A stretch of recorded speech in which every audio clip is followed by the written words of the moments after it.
Miniature heat gun. Yeah, I've got one of the big Wagners here and it works perfect, but you got small jobs, this is kind of overkill. We'll talk about here is one I got on Amazon. It's called a Prulde.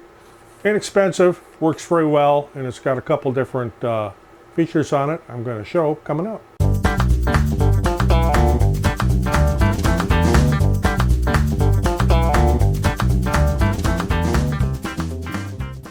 I'm Roger, walking to the shop, and I'm going to do a little bit of a review here of this Prulde miniature heat gun I got on Amazon. And there'll be a link for it in the description if you're interested in getting one. And why I wanted a smaller one was because this is absolute overkill for small jobs. For instance, when you're putting shrink tube on terminals or small wires, or you're working with a small object with decals or maybe some small heat shrink film, this is perfect. And it's lightweight. It's got a little stand on it. It also has a nozzle here which reduces this, which concentrates the airflow.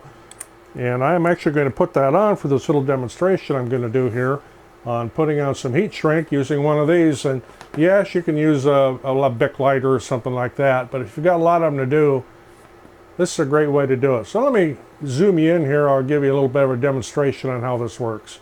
Okay, these small heat guns like this have a lot of applications, and I'm going to show one of them here. Let's say that you have an uninsulated terminal like this right here, and you want to put that on this wire, but you want it to be insulated. Yes, you can get insulated terminals like this, but for this example, let's say you don't have that. One thing you want to do is select the right size heat shrink tubing. Put that on first. But you'll find out as an afterthought it won't fit. So then you can strip your wire.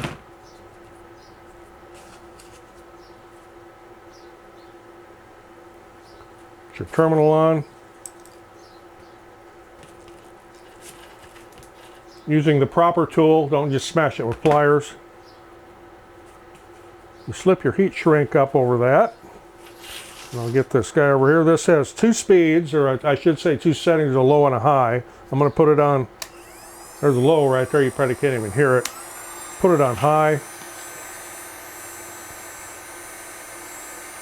Gotta get good and hot there.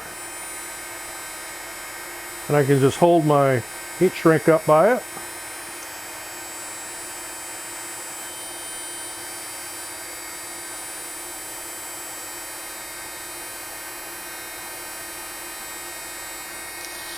There you have a perfectly insulated terminal. Now let's say you have spade connectors like this, and yes, it does have an insulated terminal here, but you'd like to insulate the outside of this but still be able to plug it onto your switch or whatever. If you get the right size shrink tube, you slip that over the top of it, get it down to where you just barely see the tip of it.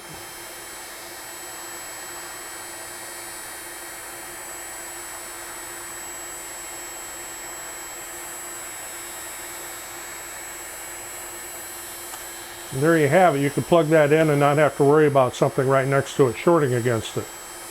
So yes, it's that's giving an example of what you can do with it here, but as you can see, this is a lot more convenient than trying to use a little Bic lighter, cigarette lighter, or a great big heat gun. Hair dryers just don't cut it sometimes when you need that higher heat. So as you can see, this works real well for this. Okay, another good application for this, and no, this is not a sublimation tumbler. This is just my drink tumbler I've got out here with water in it, actually. If you're doing the sublimation on tumblers or mugs and you're using the convection oven method, you know you need, after you wrap your tumbler, you need to put this shrink film over it.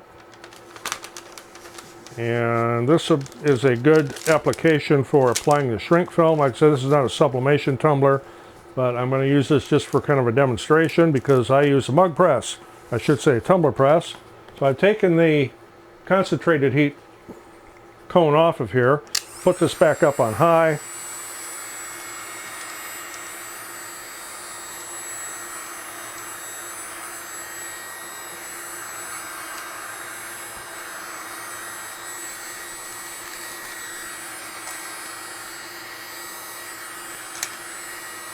Of course, this shrink film was a little bit big for this particular tumbler, This is not the same size as a 20-ounce skinny tumbler, but you're going to kind of get the idea here about how quick this works.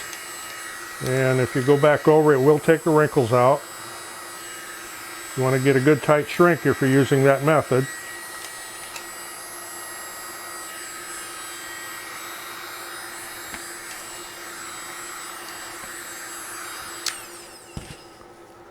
Well, that's a little warm, but there you go. It's ready to go into your convection oven if you happen to use that method. And of course, when you're done, you just tear this film back off. Just unzip it, and there it'll be. Of course, like I say, this is not a sublimation tumbler, but I just wanted to give you the idea. So there's just a couple examples what you can use this for. And when I find a useful tool, I like to kind of put it out there and demonstrate it and pass it along for those of you that may need something like this. This has a multitude of uses besides the two things I just showed. Comes in a box like this. The model number is HG0060-US380. Once again, I'll put a link of where I got this on Amazon in the description. It also comes with a owner's manual, and being a typical male, I didn't even open that. I'm pretty sure I can figure out how to use a heat gun. Again, it's got that little concentrated tip for when you're working on small objects, and obviously don't touch this till it cools off. Simple safety tip. Also, don't try to take this off till it cools off. Guess how I know that? Let it cool off all the way. So if you got anything out of this, appreciate getting a thumbs up. Always helps the channel. I'm Roger in the shop. This was a quick one. Thanks for watching. We'll see you on the next one.